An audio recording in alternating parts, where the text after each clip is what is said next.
Bowser's Fury, Nintendo wants to sue anybody who streams their emulation of their games because they're a bunch of cowards, purely. There's defense mode switching to attack mode, and I want to see a full game of Bowser's Fury, but not necessarily the whole Bowser popping up every 5 minutes or however quickly he kept popping up. That was annoying. But like the whole open world aspect of it. The fact that everything was under one world, you didn't have to go, there wasn't a hub world, you didn't have to go on a spaceship and go to different worlds or, you know, go to different paintings or whatever. You actually just had everything under one roof. Like the whole world was the hub world, and you went to every world just by physically going there without no jump cutting to anything. So I actually like that aspect of it, and like if the next 3D Mario game is to be fresh, because the Mario Odyssey is already Mario 64 on crack. So if they really want to do something different, they need to go around the Bowser's Fury route. And the whole Bowser turning into Godzilla and you turning into a Super Saiyan, supersonic like cat is actually a pretty cool concept in itself. But I truly believe that all they really got to do is expand on that concept. Like, let's say in a true, like, full game Bowser's Fury, all they really got to do is make the whole Bowser spawning up thing happen, like, maybe every 10 minutes. Maybe even that's too soon, especially if you're going to have a true, or maybe every, like, 30 minutes. I think 30 minutes is strong enough. Like, imagine Bowser's Fury, when instead of you popping up too quickly, he pops up every, like, 30 minutes, right? Or maybe even every hour if you want to go that far. Or maybe it makes more sense now because like it happens every time you beat a level. Then it's like, imagine if like you go to each world, right? After you beat the world, they have their own mini boss. And what if Bowser spawns up in the middle? You find the mini boss. Do you both fight him? Do you and the boss have to fight Bowser? Or do you have to fight the boss and fight Bowser at the same time? I think that'd be a pretty interesting concept. But again, I'm not really hopping on the Bowser's Fury part, the Godzilla Bowser thing. Even though that was a pretty cool thing about it. I like to actually see that aspect of it in the next Mario game. What I really want to see in the next Mario game is the 3D, no pun intended. I know it was an expansion of the 3D world for the Switch, but the fact that they just expand on the open world aspect of it. You know, it was kind of like Wind Waker style, where where you pretty much just like, you're not on a boat, obviously. You're on a freaking thing, some kind of creature dinosaur thing. You go around the world and then you go to each world and take care of them. Kind of like how Breath of the Wild with the little shrines.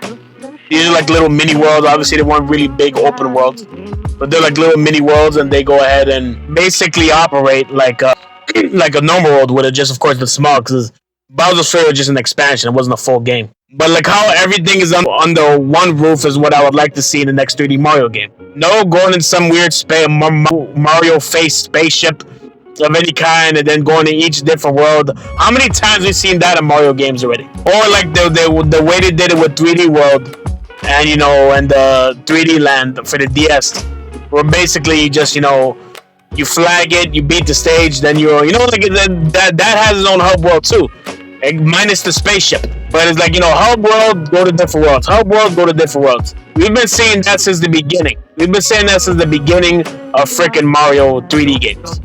Even Mario 64, the hub world was the castle, and they just went to the paintings. I mean, we've seen that done to death. Now, I think Bowser's Fury actually felt fresh, even more fresh than Odyssey.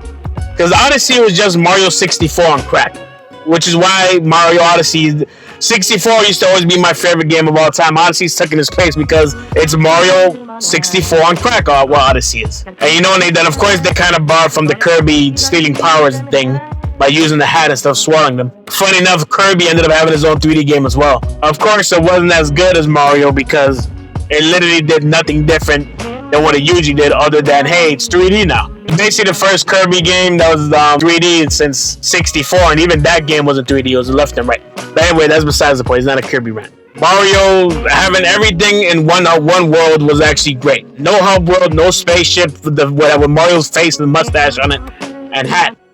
Just everything under one roof. Now, if they do it again, they don't necessarily have to make it where it's like Wind Waker, where you're freaking swimming and going to the next, location like that. But I would like that, though. I would like any kind of thing where everything's under one world. Kind of open world RPG-ish. Without being an RPG, as a platform. But like you go to, you're like, kind of like Breath of the Wild, and they already have the people from Monolith Soft. They can just grab them again and be like, hey, you helped us with Zelda, can you help us with Mario now? Just to make the whole open world thing. Make a real big open world. Have big giant, worlds and places to go to, and platforms and all that stuff where you could go to and then leave there and then go on to the next one. So the question is, what do you do in between?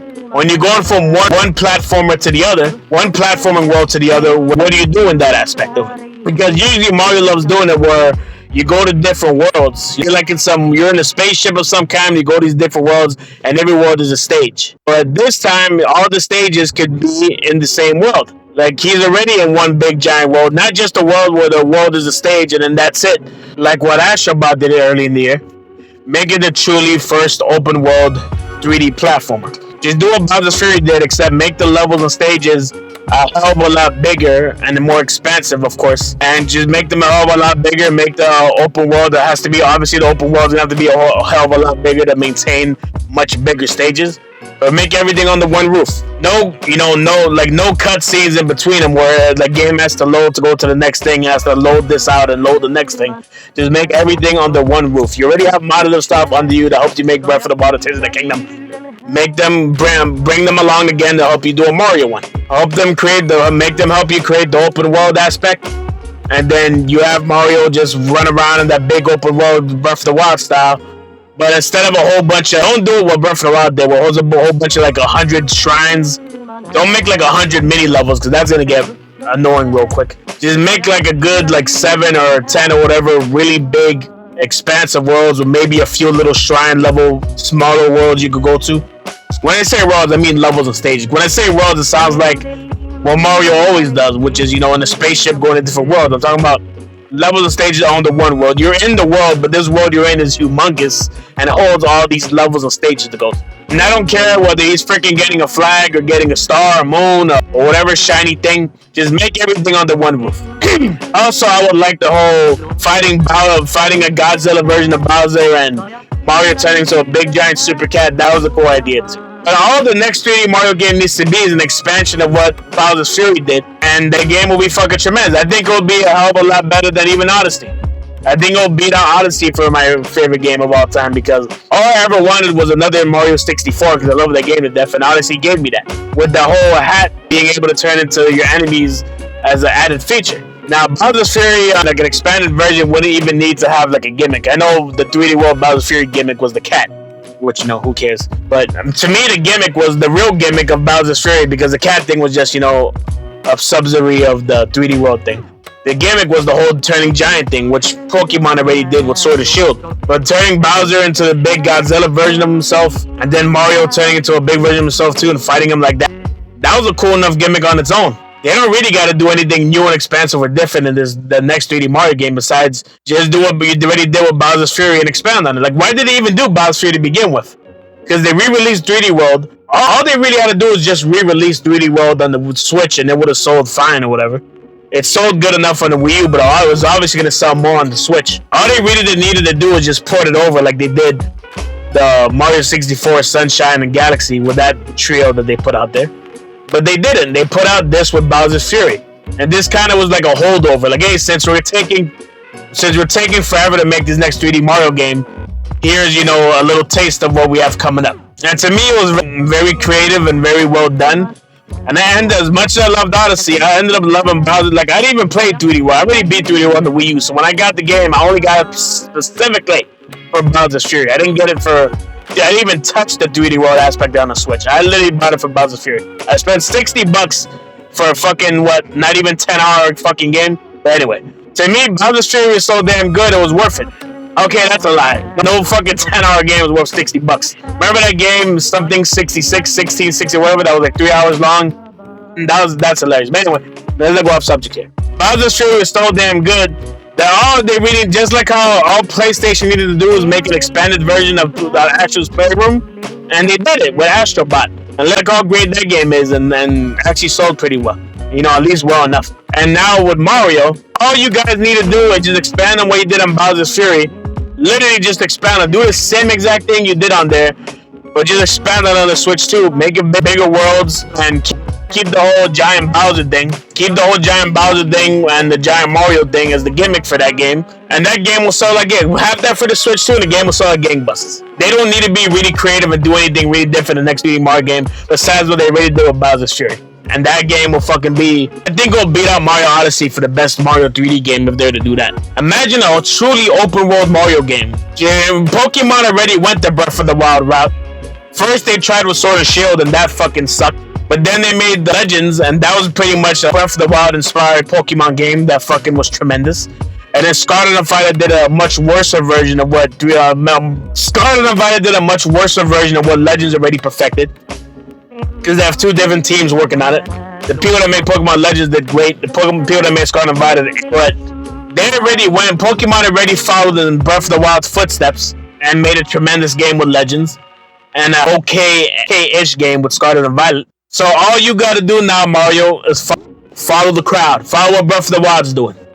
I'm not saying that you also have to have a mechanic where you make food and all that shit. You don't have to completely go there. I just mean the whole open world aspect of it. It's your turn, Mario. Pokemon already followed Zelda's league, and they're doing pretty good by doing it. They made the best Pokemon game ever made with Legends, Arceus, by following Zelda's formula. Xenoblade Chronicles started the formula with the open aspect world of it, and everyone else is following along. Then they went ahead and helped and revitalized the Legend of Zelda series by helping them out with they started it, they helped out Zelda, and now they're leading the path. The Pokemon followed along, and then they're making great games. Now it's your turn, Mario. You guys can't do the same shit you've been doing. You can't make another 3D Mario game with some random gimmick where you go to where you have a hub board and go to different worlds. That shit is done. Just play it out. The time to make an open world Mario game where you have one big giant world and you go to these stages, it's time. The time is now to do that. Now you might say, okay, Pokemon had, in between running around, you capture Pokemon and stuff. In between Zelda, you fight, you do plenty of things. You cook food, you steal weapons, you beat up bad guys, that's what you do in between the Zelda world, between the shrines. So what the hell do you do in Mario? Well, why not? In between Mario running around to these levels and stages, have a whole bunch of Goombas and Koopas, and you already know where I'm going with this. Have a whole bunch of the monsters just laying around. And while you're running around to these other worlds, you could be jumping on freaking Goombas and freaking jumping on Koopas and fighting all types of bad guys in between. Why not? Or maybe you have a spaceship, not a spaceship, you have an airship. Where you're not a spaceship, but an airship where you can fly around to these different worlds, that you eventually get, RPG style. That you can just fly around or whatever and go to these worlds physically, and you actually move the freaking airship. Not just the airship automatically just, alright, pick this world, go to it. So you're on top of the airship and you're moving it, and then maybe you run into a whole bunch of air bad guys in the air and you fight them off. Like the sun in the old Super Mario World game, that big sun that'll try to attack you and stuff like that. I mean, why not get creative? Mario's always been held for always getting creative and doing new things. Why not? There's any game to do it is the one that's going to be on the Switch too. Because if you end up making another Mario Odyssey-esque game, it's just, you guys never bothered making a Mario Odyssey 2. You didn't even attempt to make a Mario Odyssey 2. So that ship has sailed. So what else is there to do now besides follow the Breath of the Wild Xenoblade Chronicles formula that all the other companies are following? At some point, maybe even Fire Emblem might... Actually, no. I don't know. Not everyone needs to go to open world now. But Mario, it's your time to step up. You already did with Bowser's Fury. Expound on it. Next 3D Mario game will be, I think, the best ever. And I ain't even exaggerating. This is Attack Moses, back to the fence. Mom, peace.